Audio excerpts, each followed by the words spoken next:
शिवछत्रपती शिवाजी महाराजांच्या पदस्पर्शाने पावन झालेला आपला सातारा जिल्हा आणि सातारा जिल्ह्यातील अनेक व्यक्तींनी जगभरात वेगवेगळ्या मार्गातून डंका या ठिकाणी त्यांचा नावलौकिक झालेला आहे. खरं तर असंच एक सातारा जिल्ह्यातील कोरेगाव तालुक्यातील नागझरीतील कुटुंब हे तब्बल 4000 किलोमीटरवरून दूर जाऊन म्हणजेच थायलंड बँकॉकमध्ये जाऊन खरं तर आध्यात्मिक आणि उद्योजकतेचा अनोखा प्रीतिसंगम या कुटुंबाने घडवला आहे. माझ्यासोबत आहेत सातारा जिल्ह्यातील कोरेगाव तालुक्यातील नागझरी गावचे सुपुत्र दौलत भोसले. नमस्कार. नमस्कार. नमस्कार. सुजाता भोसले त्यांच्या पत्नी आहेत. त्यानंतर दोन्ही कन्या त्यांच्याबरोबर आहेत. खरं तर प्रज्वल आहे आणि उत्कर्ष आहे. खरं तर मी मुलाखतीची सुरुवात सध्या बँकॉकमध्ये मी आहे आणि बँकॉकमधूनच ही मुलाखत घेतोय. दौलत दादा, खरं तर संघर्ष कसा असावा हे तुमच्याकडून शिकलं पाहिजे. गेल्या 20 वर्षापासून तुम्ही इथं खरं तर सुरुवात केली आणि एक यशस्वी उद्योजक म्हणून बँकॉकमध्ये तुम्ही काम करताय. सुरुवात कशी झाली? साधारणतः कसं असतं, प्रत्येकाला जीवनामध्ये काही संधी येत असतात आणि अशाच काही मला संधी आल्या आणि त्या संधीचा मी घेण्याचा प्रयत्न करता. लोकांच्या जीवनात संधी येतात, लोक संधीकडे बघत बसतात, पकडावी की नको पकडावी. पण मला जी संधी आली मी ते पकडण्याचा प्रयत्न केला. काही संधी निघून गेल्या पण त्याच्यावर मी हळहळत बसलो नाही. मग अशीच मुंबईमध्ये काम करत असताना बँकॉकला यायची एक संधी मिळाली आणि ती संधी आल्यानंतर इथे मग जसं पोटेन्शियल मिळालं की बाबा या ठिकाणी काहीतरी आपण उद्योग चालू करू शकतो आपल्या क्षेत्रातला. आणि त्याच्यात मनापासून जी इच्छा होती पूर्वीची, म्हणजे जे माझं बाळकडू होतं त्याच्यापासून जी मला वाटत होतं की आपण एक यशस्वी उद्योजक होऊ शकतो आणि त्याच्यासाठी ज्या संधी येतील त्या आपण घेतल्या पाहिजेत. आणि प्रामाणिकपणे जर तुम्ही त्या कष्ट करत गेला आणि प्रयत्न करत गेला तर तुम्हाला त्या संधीचं सोनं करता येतं. खरं तर मी आठवणीसाठी सांगतो, सातारा जिल्ह्यातील कोरेगाव तालुक्यातील नागझरी हे डी.पी. भोसले जे दानशूर व्यक्तिमत्व त्यांचं गाव खरं तर. डी.पी. भोसलेंच्या त्यांनी सुद्धा अशाच पद्धतीनं उद्योग व्यवसायात 1950 साली सुरुवात केली आणि जगभरात त्यांनी व्यवसाय वाढवला आणि त्याच गावातून हे सुपुत्र आता खरं तर बँकॉक थायलंडमध्ये काम करत आहेत. दादा, खरं तर सुरुवातीला काही अडचणी आल्या असतील. काय अडचणी आल्या, कशात तुम्ही मात केली? अडचणी तर आपण त्यांना अडचणी म्हणू शकत नाही. काही आपल्याला एक कोडी तयार होतात आणि ती कोडी सोडवण्यासाठी आपल्याला जर आपली व्हॅल्यू वाढवली, आपलं जर नॉलेज असेल तर ती सहजासहजी गणिताच्या विषयात जसं ज्या वेळेला आपण सुरुवात करतो तर त्यावेळेला आपल्याला बाराखडी गणितं सोडवताना जर तुमचे पाढे वगैरे पाठ नसतील तर तुम्हाला ते अडचण आहे. मग त्याच्यासाठी काय करता तुम्ही पाढे पाठ करून मग ती गणितं तुम्हाला इझिली होईल. तसं व्यवसायात पण तसंच आहे. मग त्याच्यात पहिला जर तुम्ही विचार केला तर पहिलं तुम्हाला जी तुम्ही जो व्यवसाय करणार आहे त्याच्यात ग्राहक आणि तुम्ही स्वतः असता. तर ग्राहकाशी तुमचे संबंध कसे आहेत. तर मी एक हे केलं की माझे जसे पाढे आपण तोंडपाठ करतो तसं माझ्या कस्टमरच्या तोंडावर माझे नाव असलं पाहिजे. तर मी त्यांच्याशी कसं त्यांना सर्व्हिस देतोय, जरी कुणी पण काही जरी बोललं कुणाच्या तर माझं नाव पहिल्यांदा आलं पाहिजे. आणि ह्या दृष्टिकोनातून मग माझी पत्नी सुजातासुद्धा सामाजिक असल्यामुळे तिचे खूप लोकांशी संबंध होते, माझ्या ओळखी झाल्या.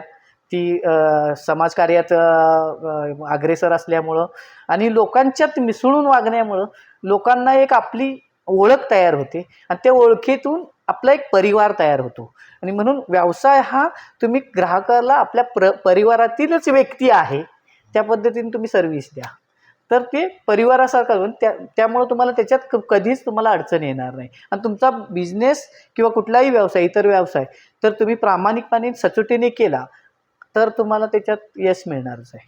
खरं तर दौलत भोसलेने बोलता बोलता सांगितलं की त्यांची पत्नी सौ सुजाता भोसले यांचा खूप मोठा त्यामध्ये वाटा आहे आणि त्यांच्याबद्दल सांगायचं झालं तर आध्यात्मिकमध्ये प्रचंड मोठं काम आहे त्यांचं. म्हणजे काय काम आहे सांगा? मी प्रथम परमेश्वराची आवड मला होतीच अध्यात्माची पहिल्यापासून. त्याच्यासाठी मी खूप भक्ती, गणेशाची पण भक्ती केली. सगळ्या देवांची वरती माझा खूप विश्वास. निरंकार संकष्टी करणं, माळा करणं, गुरुजप करणं, आईने शिकवलेलं दिवा लावणं, देवाला नैवेद्य दाखवणे, सगळं करत होते लहानपणापासून. नंतर ज्ञानेश्वरीचं पारायण करणं हे पण करत होते. आणि परमेश्वराचं कुठेतरी खोज होती, शांतीची खोज होती, सुख. आणि असं ऐकलेलं होतं की परमेश्वराकडूनच आपल्याला सद्गती सद्बुद्धी भेटते. म्हणून मी त्याच्यासाठी नेहमी प्रार्थना करायची, हे भगवंता माझी आणि सगळ्यांची सद्गती होऊ दे, सगळ्यांना सद्बुद्धी दे, असं करून नमस्कार करायची. म्हणून मला नंतर ज्ञानेश्वरीचा अभ्यास केला मी. बऱ्याच वर्षाने पारायणाला बसायचे. त्याच्यानंतर मी गुरु पण केले परमेश्वराच्या शोधामध्ये.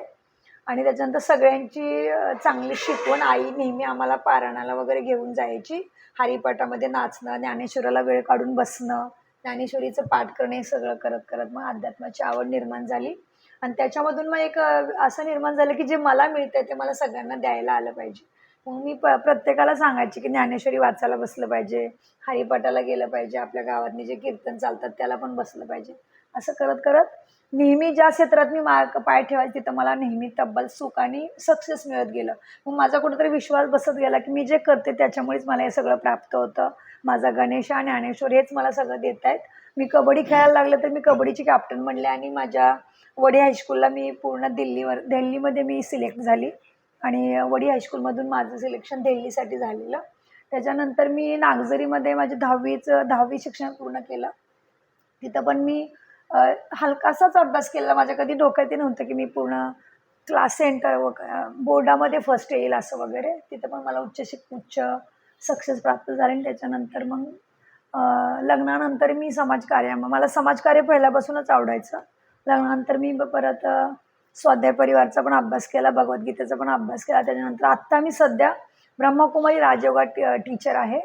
मी ब्रह्मकुमारी राजयोगा टीचिंग करते गेल्या 10 वर्षापासून. त्यातमध्ये पण मला भगवद्गीतेचा लाईव्ह भगवद्गीता म्हटलं येईल चालू आहे.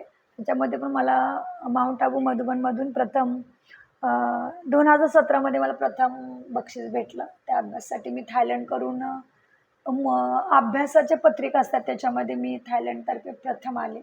आणि त्याच्यामुळे समाजामध्ये एक विश्वास निर्माण झाला माझ्याबद्दल की हे खूप सात्विक परिवार आहे. आणि त्याचा खूप आम्हाला समाजामध्ये एक ओळख निर्माण झाली की हे लोक करतात ते खूप चांगलं करतात. आणि त्याच्यामुळे समाजाचं खूप प्रेम भेटलं, आशीर्वाद भेटले. आणि त्याचा टोटल परिवाराला खूप लाभ झाला. माझा प्रश्न एक असा होता की आता आपली भारतीय संस्कृती आणि इथली थायलंडची संस्कृती यामध्ये बराचसा फरक आहे.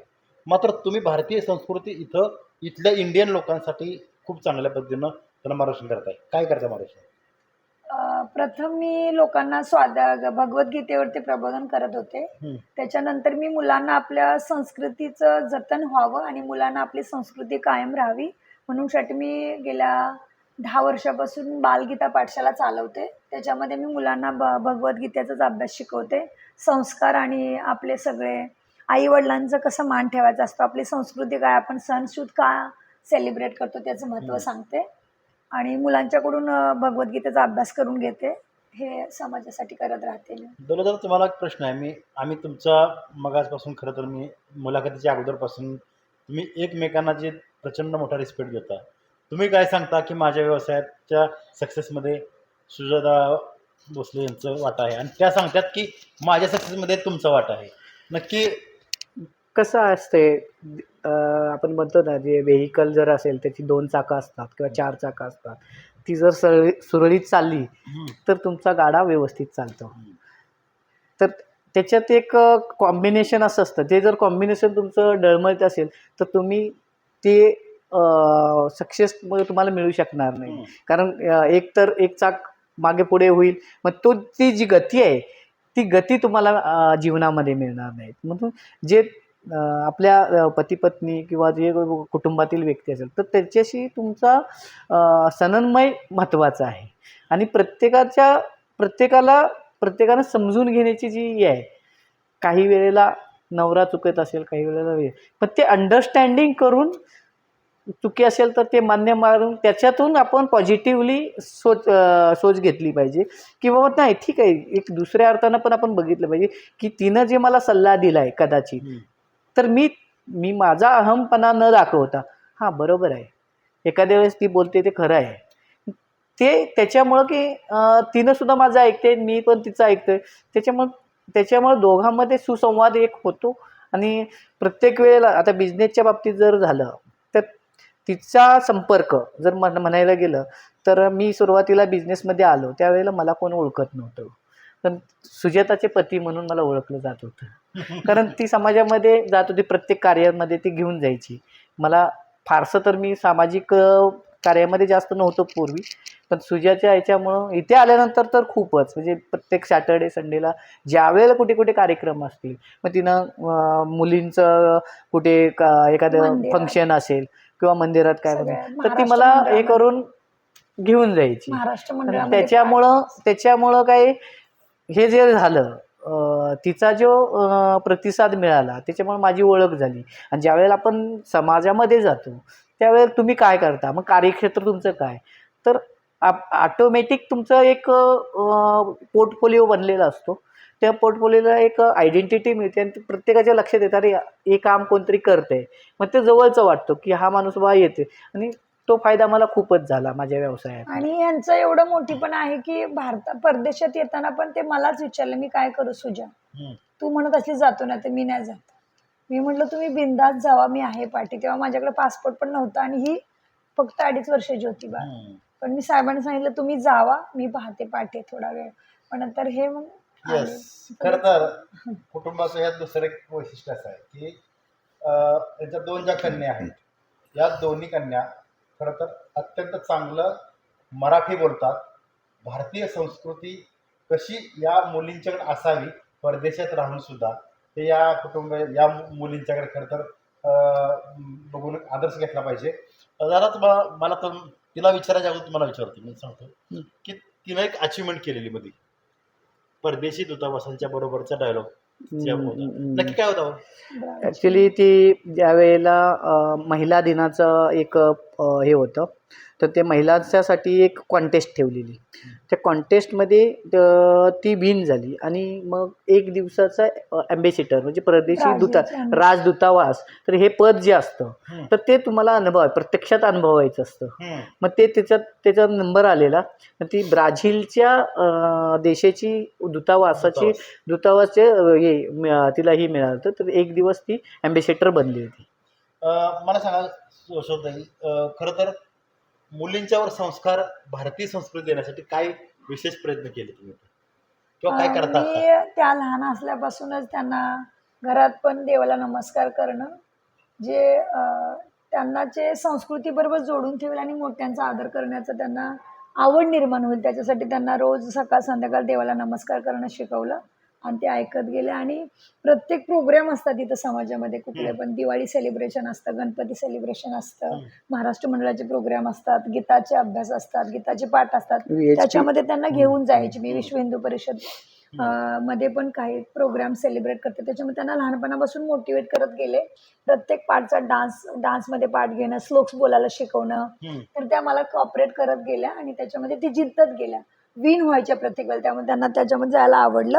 आणि त्याच्यानंतर त्यांचा विश्वास आहे की माझी मम्मी सांगते ते मी जर ऐकलं तर आमचं चांगलंच होणार आहे, असे विश्वास ते मला उभे करतात, माझ्या आज्ञाचं पालन करतात आणि त्यांना चांगले अनुभव येतात. दौलत दादा, खरं तर ही मुलाखत आपले लाखो जे महाराष्ट्रीयन असतील, भारतीय असतील ते बघत आहेत.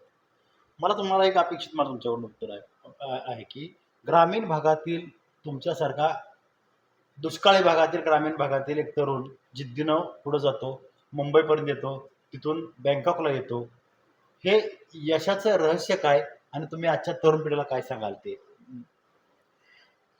मी पहिल्यांदा बोललो होतो की ज्या वेळेला माणसाला जीवनामध्ये आल्यानंतर तुम्हाला काही संधी येत असतात आणि मला खूप संधी आल्या. म्हणजे ज्या वेळेपासून मी माझं शिक्षण पूर्ण केल्यानंतर मुंबईला आल्यानंतर काहीतरी नोकरी म्हणजे विकल्प माझ्याकडे हेच होतं की मला नोकरी लागली पाहिजे पहिल्यांदा, कारण मला गरजेचं होतं की काहीतरी माझं अर्निंग झालं पाहिजे.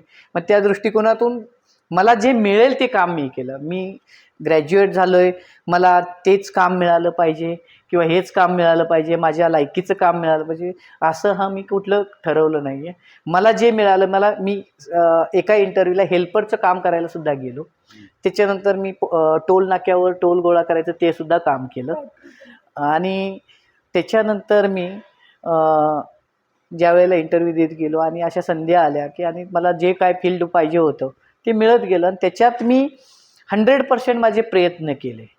100% प्रयत्न म्हणजे की ते जे काम आहे आपण कुठल्याही जे काम आपलं घरचं म्हणजे आपलं स्वतःचं काम आहे म्हणून जर केलं, जर आपण एक पगाराच्या दृष्टीनं जर काम करत गेला तर तुम्हाला ते तुम्ही फक्त जर मराठीत म्हणतात ना नुसतं पाट्या टाकायचं काम करणं, तर असा प्रकार नाही की तुमच्या मनातून की मला ते काम करायचे आणि त्यातून मला काहीतरी शिकायचे, काम आपली प्रगती करण्यासाठी करायचे.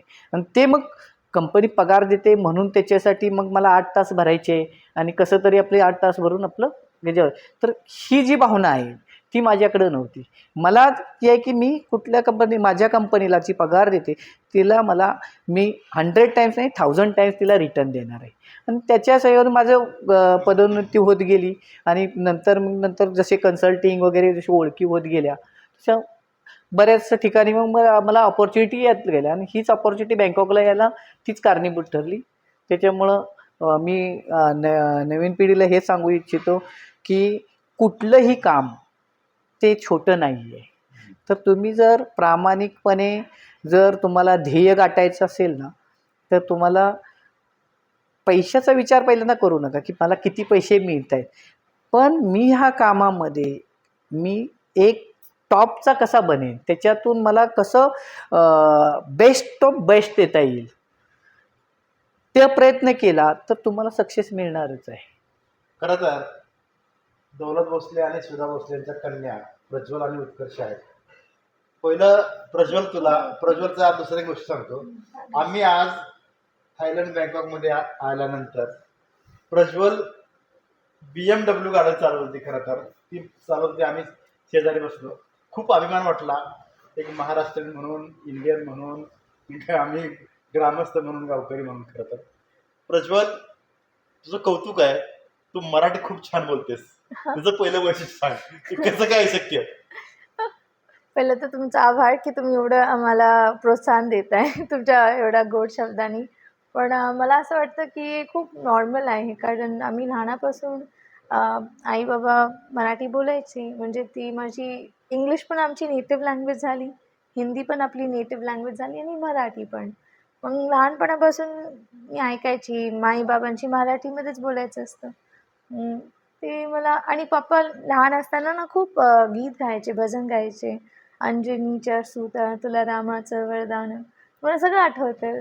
तर मग मला आत्तासुद्धा माझे काही काही रिलेटिव्स विचारतात की अरे तुला मराठी कशी येते? अरे मी म्हटलं माझं नाव भोसले आहे, छत्रपती शिवाजी भोसले, त्यांची वंशज आहे मी, आणि तुम्ही मला विचारताय मला मराठी कशी येते? नाही, ते तर प्रत्येक जे मराठी नसतात त्यांना पण मराठी यायला पाहिजे. ते काय मोठी गोष्ट नाही आहे, कारण मम्मी पप्पा बोलायचे आणि मग आम्हाला सवय झाली. मी एक सांगू इच्छिते प्रज्वलसाठी. दोन मिनिटं. मी एक सांगू इच्छिते सगळ्यांना की प्रज्वल एक अशी कन्या आहे, ती खूप लाडकी पप्पांची तिच्या, आणि तिचं अतिशय लाडाने म्हणतात ना, लाडाने मुलं बिघडतात. माझ्या घरात तसं काही झालेलं नाही ॲक्च्युली. ती अतिशय हुशार आणि ज्या क्षेत्रात जाते तिथं नंबरच काढते ती. पहिल्यांदा तिला मी प्रथम स्टेजवरती पाठवलं होतं फॅन्सी ड्रेस कॉम्पिटिशन मुंबईमध्ये, DAV हायस्कूलमध्ये. ती 2.5 वर्षाची होती फक्त, नर्सरीमध्ये होती. मी तिला शकुंतला बनवलेलं आणि तिला सांगितलं तुला फक्त ओम नमः शिवाय बोलायचे. त्या स्टेजवर जाण्यासाठी ती 1 तास रडलेली. मग मला भीती वाटते, ती रडली तरी मी हटली नाही. मी तिला घेऊन स्टेजवरती गेली. मी म्हटलं तू एकच शब्द बोलायचा. स्टेजवरती गेल्यावरती पण ती बोलायला तयार नाही. मग तिला मी विश्वास दिला, बाळा तुला बोलायचंच आहे.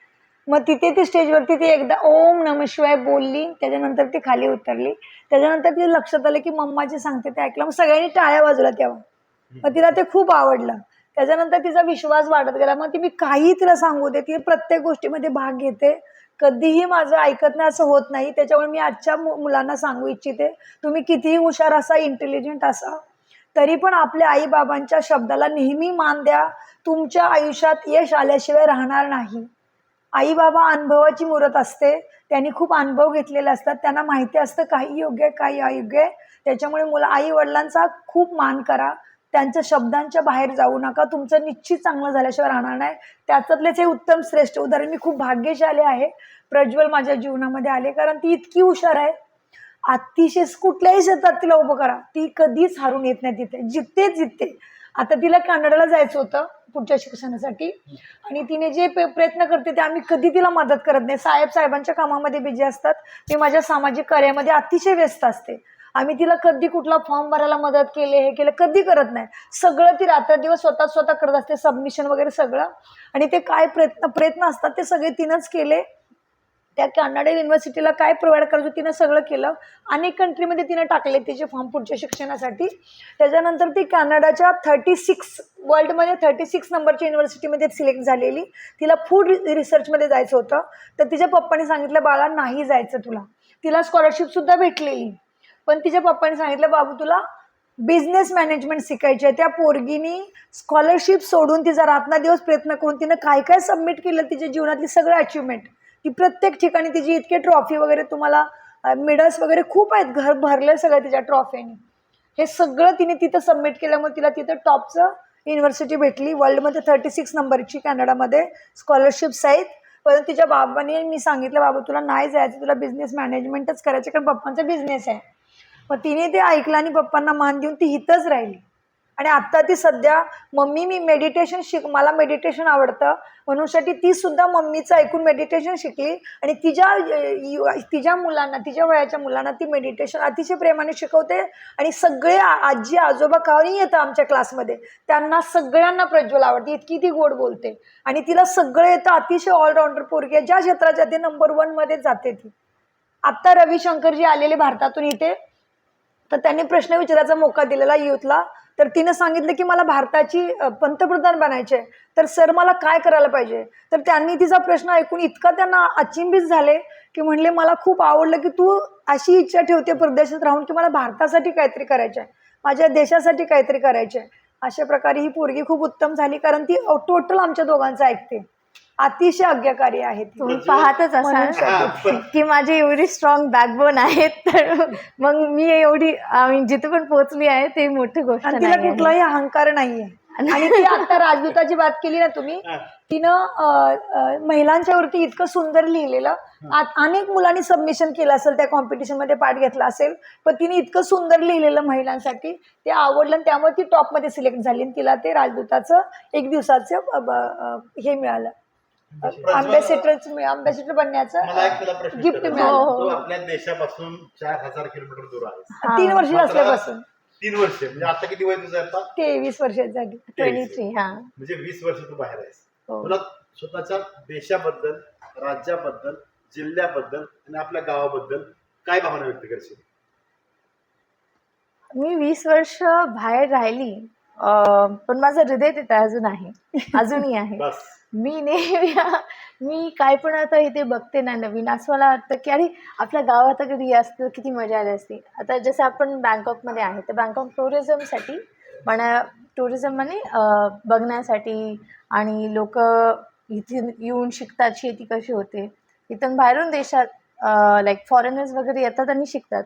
मला असं वाटलं की अरे आपल्या भारतामध्ये तर किती सगळं आहे, महाराष्ट्रात सुद्धा एवढी चांगली चांगली प्लेसेस आहेत. माझ्या स्वतःच्या गावामध्ये नागझरीमध्ये आपण एवढी चांगली शेती ती करतो. नेहमी म्हणते तर आपण माझ्या डोंगराचं सजवूया. माझ्या मनात असं नेहमी आहे, आणि मी नक्की पुढे पण नक्की मी करणार, असं माझं विजन आहे की नागझरीमध्ये असल्याच्या गावामध्ये आपण टुरिझम सुरू करायला पाहिजे. म्हणजे त्या लोकांना एक सोर्स ऑफ इन्कम पण भेटतो, आणि आपली जे पण कल्चर आहे, आपलं जे पण ही ट्रेडिशन आहे, ती प्रथा आहे, ती आपण प्राकृतिक सौंदर्य. हां, आणि प्राकृतिक सौंदर्य पण ते आपण लोकांसाठी ओपन डोअर्स करायला पाहिजेत, आणि त्यांना आवडेल. कारण खूप सगळे जे अमेरिकामधून येतात, युरोपमधून येतात, त्यांना आवड आहे या सगळ्यांची, कारण त्यांच्या कंट्रीमध्ये कल्चर हेरिटेज नाही आहे. आपल्या देशामध्ये खूप हिस्ट्री आहे, कल्चरल व्हॅल्यूज आहेत.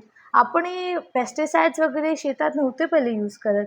आपण डालडा घी, तुम्ही डालडा कधी खाल्लेलं पाहिले का? आपल्या जावा ना 70 इयर्स तूप पहिले खात जावा, होतो, घी आपण खात घी होतो. खात होतो. आणि गोबर घालत होते हां शेतीमध्ये. हां, एक्झॅक्टली. लेकिन आता आपण ते करत आहोत, कारण का ते वेस्टर्न लोकांनी सांगितलं आपण तसं करायचं. लेकिन आपली जी पहिली प्रथा होती ती खूप महान आहे, आणि तीच महानताला आपण वापस आणणार आहे परत. ही माझी प्रयत्न vision चालू आहे. असतो. खरं तर प्रज्वलच्या या शब्दाच्या पाठीमागं प्रचंड मोठा अर्थ आहे. आणि आम्हाला खरं तर मी मुलाखत जरी घेत असलो तरी आम्हाला अभिमान आहे की आमच्या नागझरीची सुकन्या इतका चांगला विचार करते आणि तब्बल ती दुसऱ्या देशात राहून सुद्धा आपल्या गावाबद्दलचं, आपल्या विभागाबद्दल, आपल्या देशाबद्दलचं फ्युचर प्लॅन कसा असावा ते ती सांगते. प्रज्वल, खरं तर आणखी तुला मला विचारायला नक्की आवडेल, हो. कारण ही अशी मुलाखतीला तू वारंवार माझ्याशी येणार नाहीस. खरं तर प्रज्वल, 20 वर्ष तू इथं लहानपणापासून साधारण शाळेत गेलीस. हो. तुला लँग्वेजचा कधी प्रॉब्लेम वाटला का? हां, नाही. अच्छा, एकदा वाटला. पहिला दिवस जेव्हा मी गेली KG3 मध्ये, माझी टीचर होती थाय. मला येतं फक्त मराठी आणि हिंदी. इंग्लिशचं थोडं आय गोट वगैरे. आणि आता मला कळेनाच की तिला कसं सांगू की मला वॉशरूमला जायचं आहे. तो एक दिवस होता. आणि मी आली घरातून, स्कूलमधून घरी आली आणि मी सांगितलं माझ्या आई-बाबांना. त्या दिवसापासून त्यांनी काय मला माझ्याबरोबर अशी मित्रासारखी बोलत बोलत गेली. इंग्लिश, हिंदी, थाई ते सगळे लँग्वेजेस मला आले. आणि थायलंडमध्ये राहताना स्कूल्समध्ये कधीसुद्धा मला असा प्रॉब्लेम नाही आला. फर्स्ट डे जेव्हा मी 3 वर्षाची होती त्यावेळेला एकदा आलेला. या मुलाने मला एक खरं तर एक वेगळा प्रश्न मी तुला हां, विचारणार हां, होता. मला एक 2-3 वाक्य तू सांग आपल्या महाराष्ट्राच्या बद्दल, आपल्या सातारा जिल्ह्याबद्दल आणि नागझरीबद्दल. थाई भाषेमध्ये थोडं बोलून जा. म्हणजे आम्हाला प्रेक्षकांना आवडेल आणि मला सुद्धा उत्सुकता आहे. आता तू सांग नागझरीमध्ये क्लिनिंगला गेले ते पण सांग. हो. आता प्रज्वल नागझरीला गेलेली, आई आबांना व्हिजिट द्यायला गेलेली आजोबाजींना. तेव्हा नागझरी गावामध्ये जे क्लिनिंग चालतं त्याच्यामध्ये पण तिने पार्ट घेतला. आपल्या गावात 8 दिवस. แต่สวัสดีค่ะสวัสดีค่ะทุกคนครอบครัวของฉันมาที่ประเทศอินเดียนะพ่อพ่อเลี้ยงที่ประเทศอินเดียอยู่ครอบครัวหลายคนนะคะมีลุงก็มี आता काय बोललीस तेवढं फक्त मराठीत सांग. थोडक्यात सांग. नक्की आम्हाला कळेल. मी बोलली की इंडियामधून आमच्या सगळं परिवार आलेले आहेत आणि माझे पप्पा मम्मीचे खूप सगळे फॅमिली तिथे राहतात आणि मला खूप तो देश आवडतो. का आवडतो? कारण तिकडची सौंदर्यता, मनाची पण सौंदर्यता आणि आपली प्राकृतिक सौंदर्यता खूप चांगली आहे आणि आमची कल्चरल हेरिटेज खूप चांगली आहे. तर ते मी सांगत होती. पण मला थोडं पण हां, थाय लँग्वेज एक अशी लँग्वेज आहे की त्याच्यामध्ये आपण एक शब्द बोलतो ना, त्याचे 5 अर्थ होऊ शकतात. कारण का, का, का, का, का ते असं आहे. एक शब्द असतो का, परत का, का, का. टोनल भाषा आहे. मग त्याच्यामध्ये आपण एक शब्द अगर तुम्ही खालच्या टोनचा बोलला तर दुसरं काय ते अर्थ होऊ शकतो. पण खूप चांगली भाषा आहे. संस्कृतमधूनच आलेली आहे. खरं तर आध्यात्मिक आणि उद्योजकतेचा हा प्रीतिसंगम आणि या प्रीतिसंगमामध्ये उत्कर्ष झाला तो तिच्यामुळे. उत्कर्ष नाव त्यामुळे ठेवलं, बरोबर ना? उत्कर्षा, दोन्ही तू मुली सध्या भाग्य घेऊन आल्या. कितवीला आहेस? मराठी समजतो? Marathi you know. सध्या कितवीला आहेस आणि सध्या कसं तुझा अभ्यास कसा सुरू आहे तेवढं थोडं आम्हाला सांग. तर माझं नाव उत्कर्षा भोसेल आहे आणि मी 9वीत आहे आता आणि माझा अभ्यास खूप चांगला आहे. अँड ॲक्च्युली ह्यांना वाटत असेल की मला मराठी वगैरे नाही येत, पण मी 2 वर्ष ॲक्च्युली पुणेमध्ये अभ्यास केलेला, बोर्डिंग स्कूलमध्ये ते पण. तर मला एक डिफरन्स नोटीस झाला की इथे आणि इंडियामध्ये एज्युकेशनल आणि टीचर्स आणि नेचर जे असतं ना स्टुडंट्सचं ते खूप डिफरंट असतं. आणि मला वाटतंय की आम्हाला असं चेंज आणायला पाहिजे इंडियामध्ये की एटिकेट शिकवायला पाहिजेत मुलांना की हाऊ टू रिस्पेक्टफुली टॉक आणि इमोशनल अंडरस्टँडिंग आणि मॅच्युरिटी पण शिकवायला पाहिजे. आणि टीचर्स पण तिकडे खूप बायस असतात, पण कम्पेअर टू थायलंड तिथे इमोशनल अटॅचमेंट विथ स्टुडंट्स अजून असतं.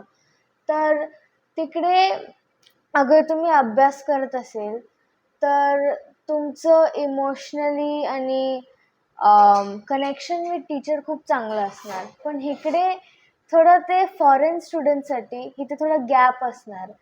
कशाला की इथे लँग्वेज बॅरियर असतो आणि आमचे ते थाय टीचर्स आहेत ना ते जास्त थाय लोकांकडे अटेन्शन देतात. पण इंडियामध्ये कसं आहे फॉरेनर तर त्यांच्याकडे अजून अटेन्शन देतात. तर ते डिफरन्स आहे इकडे आणि तिकडे. आणि अभ्यासमध्ये तर ते तर नॉर्मलच आहे, ते बोर्डवर डिपेंड करतं. तर त्याच्यामध्ये एवढं काय नाही. किती मॅच्युअर डे बघितले का तुम्ही? खरं तर उत्कर्षा फक्त 9वी मध्ये असतात. मला खरं तर अभिमान आहे आम्हाला की या दोन्ही सुकन्यांचा. मी उत्कर्षाबद्दल काही खरं तर सांगू इच्छिते. मध्ये जन्माला आली, त्याच्यानंतर मला तिला मोठी झाल्यावरतीच मी मध्ये गेली असेल, पण ती तेव्हा एवढी समजत नव्हते ना भाषा वगैरे. नंतर मी तिला 1 वर्षांनी 2 वर्षांनी घेऊन गेले, तर तिला व्यवस्थित समजत नव्हतं मराठी घरात बोललेलं. तर तिला खूप असं कसं तरी व्हायचं की ती हिंदीमध्ये बोलायची, कारण आम्ही इकडे परदेशात राहतो आणि आमचे सगळे मित्रमैत्रिणी गुजराती मारवाडी सगळे आहेत ना असे. तर त्याच्यामुळे आमचं हिंदी बोलणं जास्त होतं सगळ्यांच्या बरोबर. त्यामुळे घरात पण हिंदीच चालायचं आणि बाहेर जर मुलांना मी शिकवतो तेव्हा पण हिंदीमध्ये शिकवायला लागायचं मला इथे. त्याच्यामुळे तिला हिंदी यायचं, मराठी येत नव्हतं. तिला खूप कसं तरी व्हायचं घरी. मग नंतर तिने बरोबर आमच्याबरोबर ऐकायला शिकली. बरोबर पहिल्यांदा तिने मराठी ऐकलं आम्ही घरात बोलतो तेव्हा. नंतर मग ती बोलायला लागली. तिला मराठी बसून शिकवावं नाही लागलं मला. अतिशय बुद्धिमान आहेत दोन्ही मुली आणि खूप शांत नेचरच्या. त्या दोघी शांत नेचरच्या, दोघी पण उभे करतात. आणि आता तिचं विजन आहे की डॉक्टर बनायचे तिला. त्याच्यामुळे त्यांना कुठल्याही ट्युशनची वगैरे गरज नसते. अतिशय एकदा त्यांना सांगायचं की असं असं करा मुलांना, ह्याच्यामध्ये फायदा आहे, ते करत राहतात ॲक्युरेट. मी खूप भाग्यशाली. आता मला मुलांना टाईम द्यावा लागत नाही. माझा टोटल टाईम समाजसेवेमध्ये जातो, साहेबांचा आपल्या ऑफिसमध्ये. आणि पोरी सगळं स्वतः करतात आणि सगळ्या स्कूलमध्ये वगैरे टॉप आहेत त्या. असं. Thank you so much. पुढचा तुम्हाला एक प्रश्न विचारायचा आहे. आपण ज्यावेळी आपल्या भारतातून इथे येतो, तब्बल 4000 किलोमीटरवर तुम्ही दूर येऊन तुम्ही व्यवसाय करताय.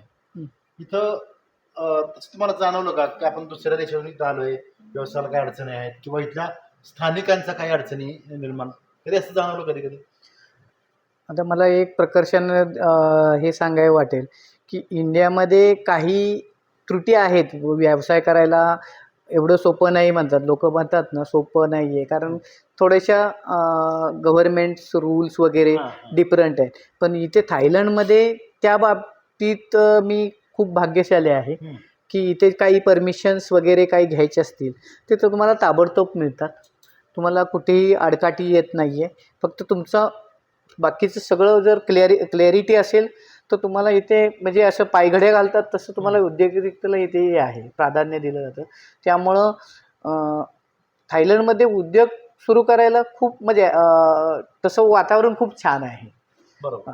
म्हणजे आणि इथलं गव्हर्नमेंट पण सपोर्टिव्ह आहे, लोक सपोर्टिव्ह आहे आणि लोक जे काम करणारी लोक जे आहेत ते खूप मेहनती आहेत आणि टॉप म्हणजे त्यांना जेवढं काम दिलंय ते प्रामाणिकपणे काम करतात. हा एक डिफरन्स आहे. जी मेंटॅलिटी आहे ते कामाची लोकांची आणि त्याचा पूर्ण लोकांचा सपोर्ट खूप छान मिळतो इथे. मी सुजाता वहिनी तुम्हाला विचारतो, खरं तर यशस्वी पुरुषाच्या पाठीमागं एक स्त्री असते एवढं नक्की, ते आज जाणवतंय. महिलांनी आपल्या म्हणजे पतीनं इतर देशात जाऊन सुद्धा व्यवसाय उभा करावेत, यासाठी महिलांना तुम्ही काय मार्गदर्शन कराल, काय सांगाल, तुम्ही सल्ला काय द्याल? प्रथम आपल्या साथीदारावरती प्रचंड विश्वास आणि नेहमी मनामध्ये सकारात्मकता ठेवावी लागेल आणि त्यांच्यातल्या ज्या गुणांना नेहमी प्रोत्साहित करून त्यांना आठवण करून द्यावे लागेल. आणि तुम्ही जे करणार ते उत्तमच करणार, मला पूर्ण विश्वास आहे. एवढाच विश्वास त्यांच्यावरती नेहमी ठेवावा लागेल. आणि ते त्यांचं जसं त्यांच्या आईवडिलांना मान देणं, त्यांचा मान ठेवणं, त्यांचे सेवाभाव दाखवणं हे अतिशय गरजेचं आहे. त्याच्यामुळे आपल्या पतीचा आपल्यावरती खूप विश्वास राहतो आणि ते घरामध्ये सुंदर वातावरण निर्मिती होते आणि सगळ्यांच्या मोठ्यांच्या आशीर्वादाने नेहमी सगळ्यामध्ये कार्यामध्ये आपल्याला सफलताच प्राप्त होते. हा माझा अनुभव आहे जीवनभराचा. मी आता मुलाखतीच्या शेवटच्या टप्प्याकडे मी निघालेलो आहे. खरं तर दौलत दादा, तुम्हाला एक माझा प्रश्न आहे. लहानपणापासून तुम्ही शेतीमध्ये काम केलं, सगळी कामं केली, तुम्ही नोकरी केली, सगळं केलं. ज्यावेळी आपल्या कुटुंबियाची आठवण येईल तर तुम्ही काय करता? कुटुंबियाची मला नेहमीच आठवण येत असते. मी रोज आता एवढी 4000 किलोमीटर दूर आहे. माझी माईला मी फोन करत असतो रोज.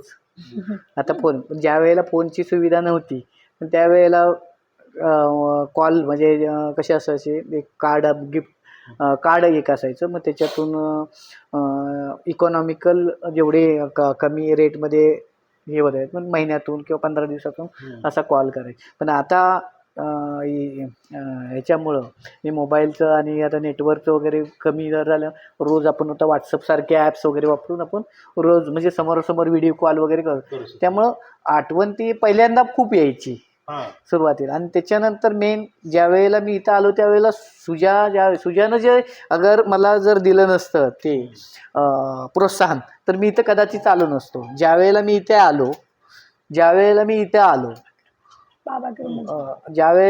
आलो त्यावेळेला तिनं सांगितलं तुम्ही जावा, मी बघते. आणि मला खूप ज्यावेळी मी एअरपोर्टमधून आतमध्ये जात होतो, प्रजीव मला पापा म्हणून हाक मारते आणि मी असं वाटलं की बाजूला माझ्या कोण अजय देवगण उभे होते. माझं तिकडे लक्ष नाही आहे, पण एखादा स्टार तुमच्या बाजूला आहे मग आपलं लक्ष, आणि माझं तिकडे लक्ष नव्हतं, माझं पूर्ण लक्ष तिच्याकडे होतं. तिच्याकडे बघून डोळ्यात पाणी आणि होतं. डोळ्यात पाणी आलेलं होतं. आणि दोघीजणी हात करतायत, ती रडते. आणि मग त्या परिस्थितीत आलो ज्या वेळेला 2 दिवस इथं आल्यानंतर दुसऱ्या दिवशी इथली भाषेचा प्रॉब्लेम एक झाला आणि असं वाटलं की नाही बाबा आपण आलोय ते चुकीचं आलोय, आपल्याला माघारी गेलं पाहिजे. त्यावेळेला मग अशी आठवण आली. पण संध्याकाळी अकस्मात ज्या हॉटेलमध्ये राहिलो होतो त्या हॉटेलमध्ये मला फोन आला आणि सुजाचा आवाज कानावरला. मी म्हणलं, मी अचंबित झालं की हिला नंबर. तर तिने माझ्या मित्राचा नंबर घेऊन मी कुठे आहे, कुठल्या हॉटेलमध्ये आहे ते शोध लावून ट्रंक कॉल केला तिकडून. त्यावेळेला मी तिच्याशी बोललो. किती वर्ष होती? त्यावेळेला प्रज्वल 2 वर्ष, अडीच वर्षाची. आणि एसटीडी मधून म्हणजे 2.5-3 आम्हाला आमच्या लग्नाला 3-3.5 वर्षच झाली तिथे. आणि त्याच्यानंतर मग आम्ही रोज ट्रंक कॉलवरती बोलत असायचो. एसटीडी मधून एसटीडी वरून कॉल त्यांच्याशी मी यांना आणि बोलायला आता माईचा तर रोज फोन येतो. आता जास्त करून माईचा फोन हिला येतो. दिवसभर काय असते तर ते मी कधी आठवड्याभर माईला फोन आला नाही मग मी फोन करतो. आता सुजाला मी केला होता ना फोन, पण त्या दोघींचं चालू असतं. मग संध्याकाळी माईचं ठीक आहे, मग मी कधीतरी आठवड्यातून माईला फोन करतो असं. तुम्ही आता बँकॉक मध्ये तुमचा व्यवसाय आहे, इंडियामध्ये आहे, जगभरातील आणखी कोणत्या देशात पुढचा प्लॅन काय? प्लॅन तर भरपूर आहे. कशा मी काय म्हणते, जशा संधी येतात UK त्या पद्धतीनं तुम्हाला त्या संधी येतच. असं विजन तर खूप आहे की मला आता अमेरिकेमध्ये जायचं हे विजन आहे. म्हणजे एक ठेवलेलं आहे विजन की अमेरिकेत माझी एक ब्रँच राहिली पाहिजे, एक दुबईमध्ये ब्रँच राहिली पाहिजे, एक ऑस्ट्रेलियामध्ये ब्रँच होणार आहे. तर हा प्रकार माझ्या ह्याच्यात आहे, म्हणजे डोक्यामध्ये आहे. आणि मी त्याच्या पद्धतीनं ते हे करत आहे. आणि सक्सेस हे मला वाटते मिळणारच आहे, त्यात काही शंकाच नाही आहे.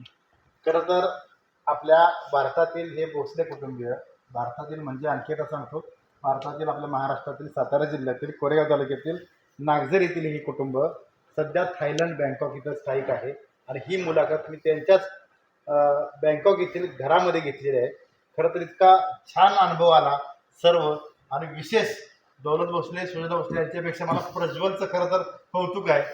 आणि म्हणजे खूप गुणी मुलगी की खरं तर आपल्या देशाचं महाराष्ट्राचं रत्न आहे खरं तर. आणि प्रज्वल आणि दौलत सुजाताई दिदी, तुला सुद्धा सगळ्यांना शुभेच्छा. धन्यवाद. धन्यवाद, थँक्यू.